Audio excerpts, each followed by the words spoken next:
Welcome to the Farming Without the Bank podcast, the show with a no BS approach to money, hosted by a farm strategy expert and authorized IBC practitioner. Join us as we get real and expose the flaws of traditional financial institutions in order to help farmers take control of their finances, create peace of mind, grow their wealth, and leave a legacy. Now, here's your host, Mary Jo Ehrman.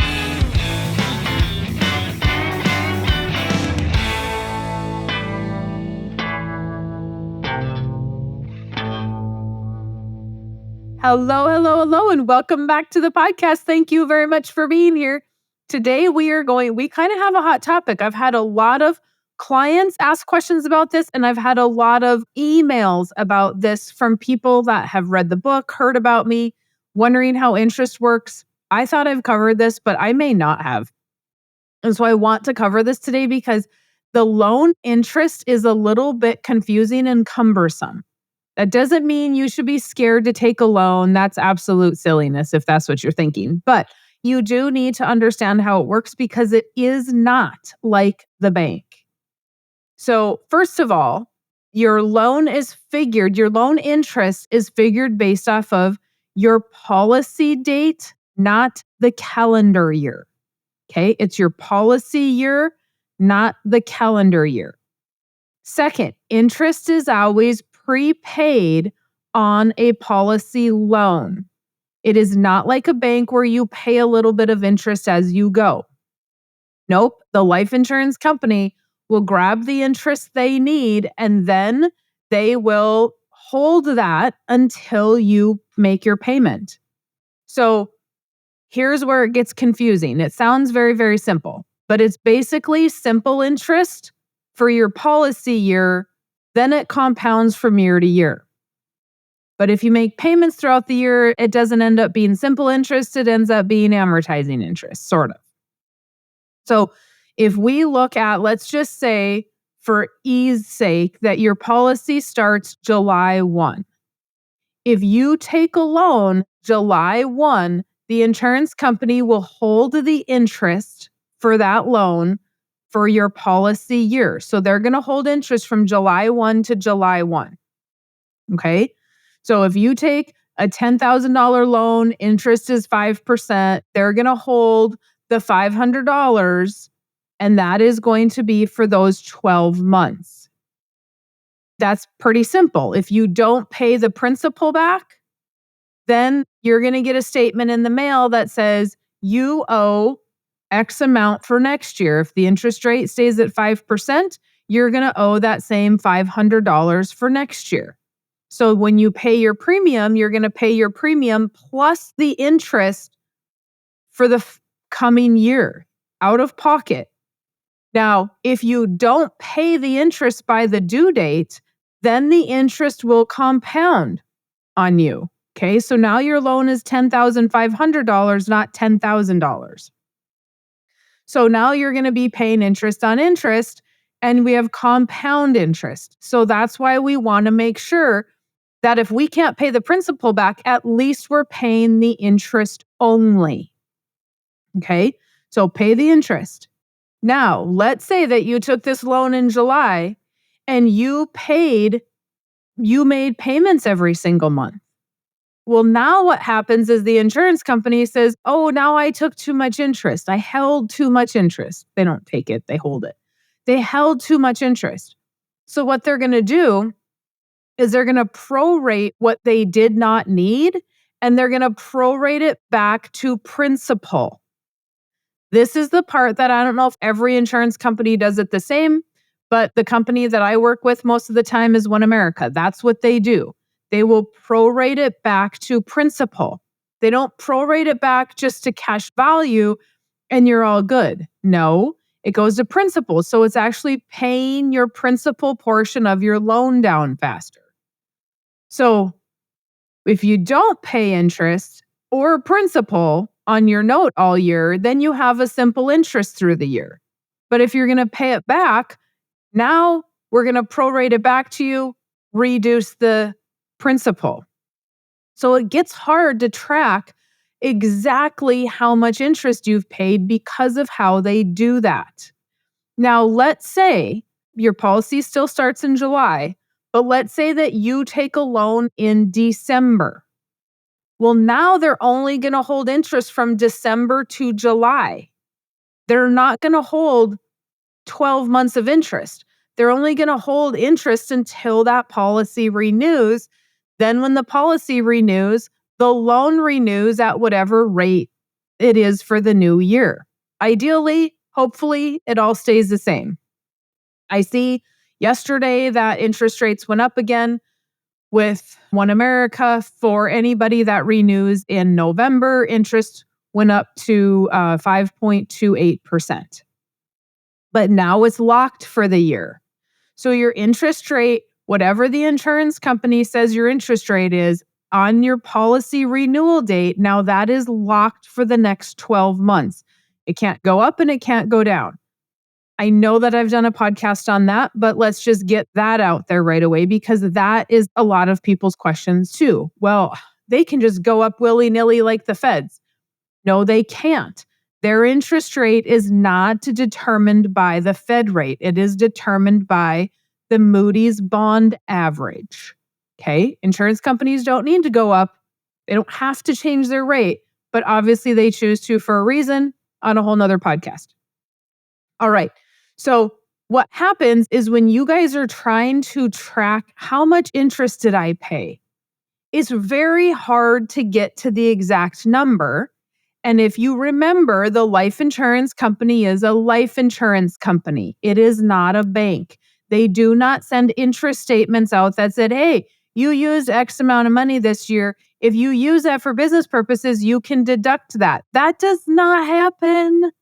And I don't want them to be the bank because remember the title of the book that Nelson wrote, Become Your Own Banker?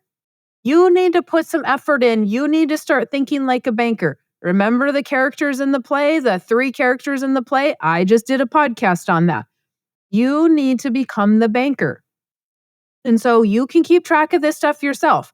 The easiest way to do this that I have found is I just say, okay, if it's 5% and my loan is X amount, if my loan is $10,000 and I have $500 of interest, I take that $500 and divide it by 365 days.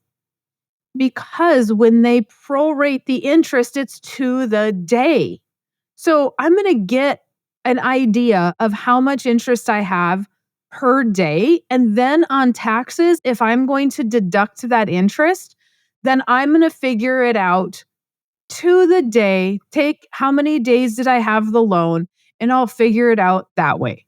Because I'm going to get a good idea of what it is. It's not going to be exact. Even if I order accounting from the insurance company, it's not exact because they give me accounting based on the calendar year.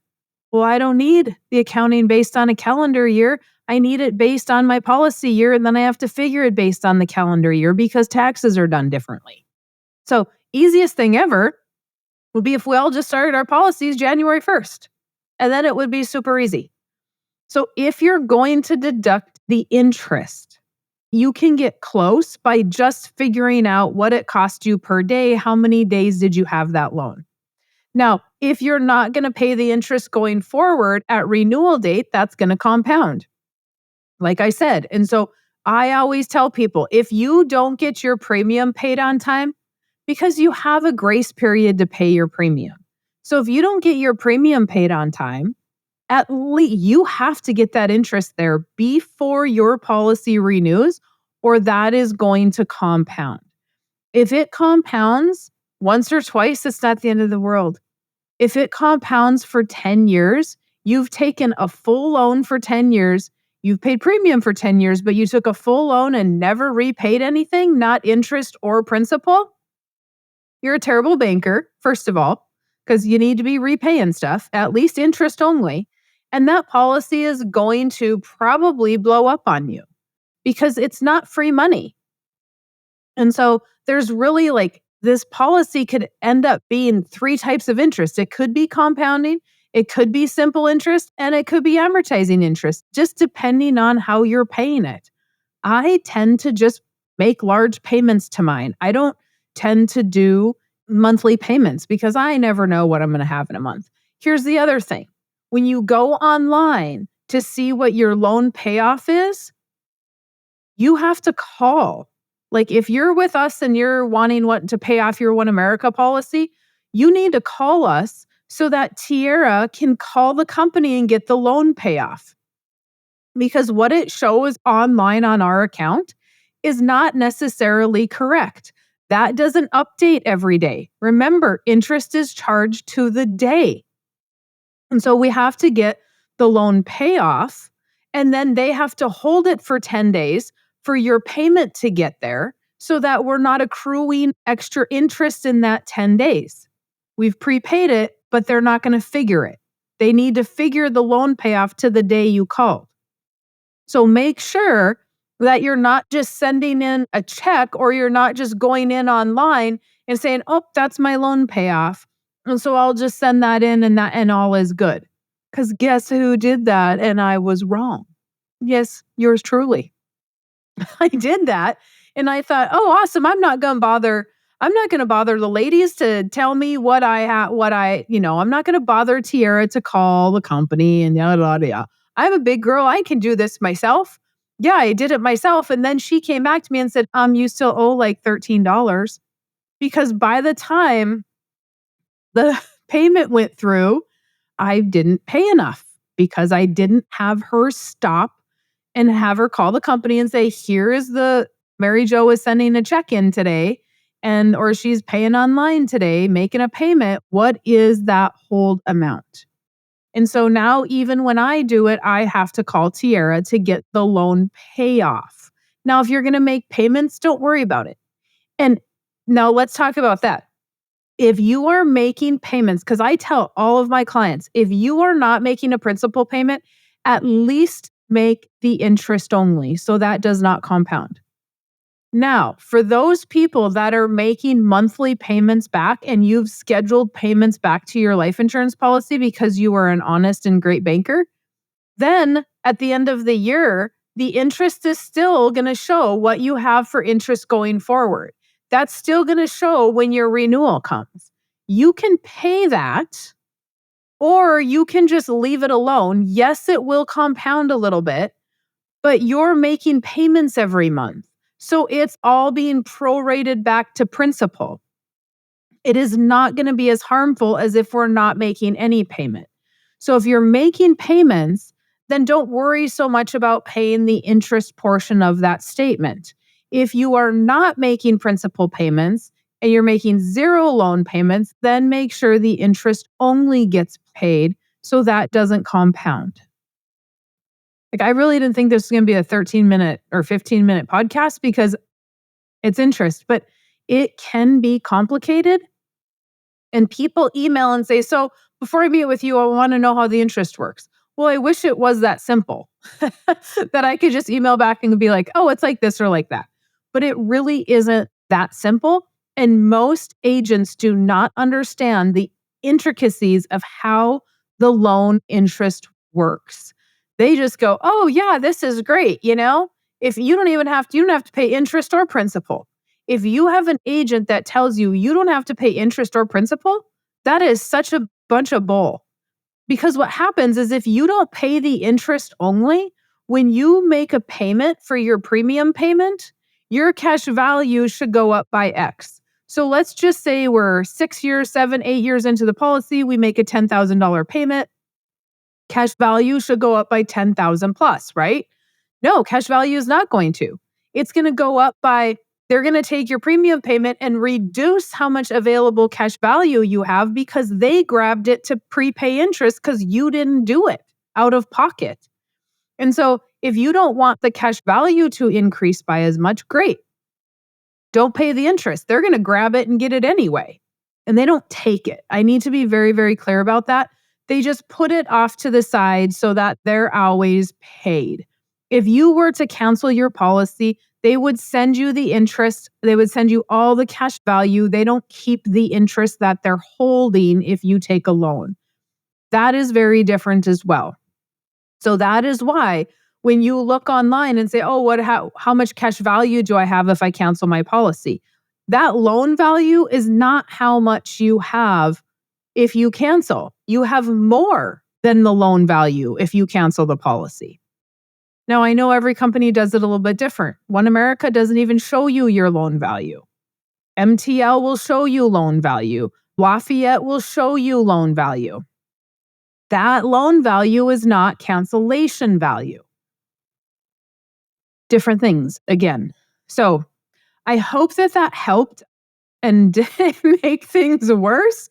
But if you have questions about your specific company, because I don't work with every single company. So if you have questions about your specific company, make sure that you're going to your agent and asking those questions. How are you figuring the interest? Are you deducting the interest as an expense if you used it for business? You took a loan from your policy for business, that interest is a expense on your taxes, no different than if you were going to borrow money from a bank. There are some accountants that will say, no, that's not the case. Those accountants are full of it. My accountant was an IRS auditor for 30 years, and he 100% says, yes, you can. If you have documentation that said, I borrowed X amount of dollars because I bought whatever it was for my business. If I bought a tractor, I have the receipt for the tractor. That is the same amount of what I borrowed. Or seed, or feed, or fertilizer, or a rental property, or furniture for the rental property, or whatever that might be. Starting up a business supplies, operating expenses for the business, whatever. If you have receipts to back that up, there is no reason you cannot treat that like a line of credit. You cannot treat it as a down payment. You have all the documentation. So accountants that say that you can't do that, I do not believe that that is accurate, especially if my accountant was an auditor and he could get that through an audit. All right. Let me know if you have comments, questions, concerns. I am happy to answer those as usual. If you are a client and you want to come to the Black Sheep Summit, that is for clients only. We are doing that in January. Make sure you check your emails so that you can get registered for that. We are also going to have the option to do the King Ranch. So I'm super excited about that. Some people have said, can I come if I'm not a client? I have had to at least have met with you. You have to be an underwriting. Like there's just going to be a whole bunch of criteria. This is for people that are clients because I'm not going over basic stuff. We're going over applicable stuff. So yesterday I picked up another speaker for the conference. I'm super excited about that. The Carwells they have a podcast, the Carwells, and they Karwells, and they will be speaking about short-term rentals and their success and just kind of how they got started. It's going to be super, super awesome because they are fun gals. Well, we will have Sarah there for sure. I don't know about Emily. She's having a baby. And then they're going to bring their property manager to visit as well. So let me know if you have comments or questions or anything like that. If you've not gotten the book yet, you know the routine. Go to farmingwithoutthebank.com, read the book, schedule your appointment, and I will help you get your policy set up. I'll help you with strategies, all that stuff. All right, guys, we'll see you in the next podcast. You have a fantastic rest of your day. Hey, guys, I am booked out the way it looks until February. So you can always, when you go to my link to book, you can always schedule with John as well. He is 100% trained by me. He knows what he's doing.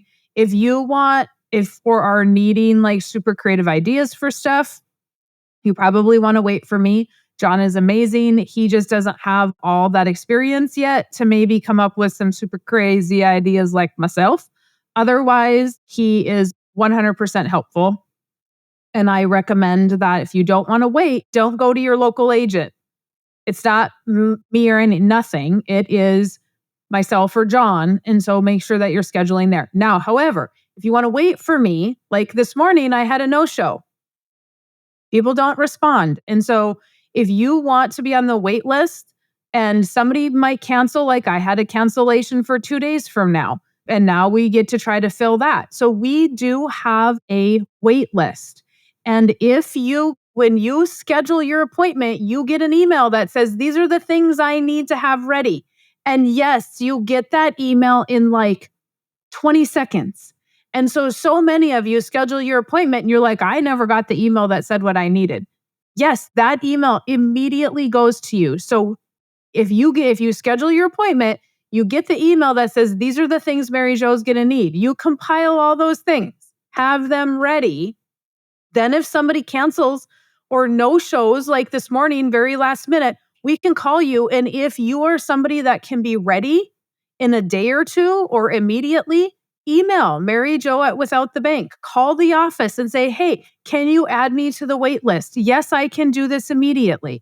Because I don't want you guys to have to wait for me till February. I'm super sorry about that. I feel bad. And I'm not necessarily taking time off. I do have a couple of travel. I have my Black Sheep Summit for my clients only in January. I have a speaking engagement in January. So that takes me out of the office, which puts everything else back. And so if you've ordered the book, the second that you get the email that says, hey, schedule your appointment with me, even if you haven't read the book yet, get on the calendar because then you will have a couple of months to read the book. Just make sure you get it done in a couple of months, okay? So just know we have a cancellation list, all that to say, just know that we have a cancellation list. And let us know if you want to be on it. Let us know if you can be an immediate no-show. Like some people are just sitting in their office and they can show up right away. So let us know, Mary Jo at Without the Bank, or you can call the office in Tierra. You can talk to Tierra and she can get you on the list. All right, guys, thank you. Thanks for listening to the Farming Without the Bank podcast. We hope today's episode has inspired you to take control of your finances in new ways. Don't forget to check out our website, farmingwithoutthebank.com, and engage with us on our Facebook page, Farming Without the Bank. Join us next week as we smash more financial myths and empower you to accomplish your financial goals.